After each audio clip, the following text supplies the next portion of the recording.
Pourquoi est-ce que les Noirs sont-ils peu ambitieux? Pourquoi? Eh bien, c'est la question qui m'a été posée par un abonné et je pense que cette question généralise et efface beaucoup d'efforts de jeunes noirs qui se battent au quotidien pour sortir la tête haute et qui réussissent dans beaucoup de domaines. Je pense que la vraie question à se poser, c'est plutôt pourquoi là où vivent les Noirs, il y a autant de galères?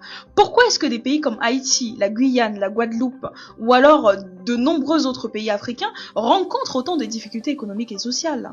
Eh bien, l'histoire nous donne des éléments de réponse. Beaucoup de ces pays ont été fragilisés dès le départ et continuent de subir les conséquences des décisions prises il y a des siècles. Mais il ne faut pas s'arrêter là parce que partout, des Noirs se battent pour avancer, pour changer leur destin. Il y a des entrepreneurs africains qui innovent, des jeunes haïtiens qui se battent en fait pour reconstruire leur pays, des leaders afrodescendants qui veulent un avenir meilleur. Le problème n'est pas en fait le manque d'ambition des Noirs, mais un contexte mondial qui complique leur ascension. Et donc la vraie question c'est comment sortir de cette situation et créer un avenir prospère pour les générations futures.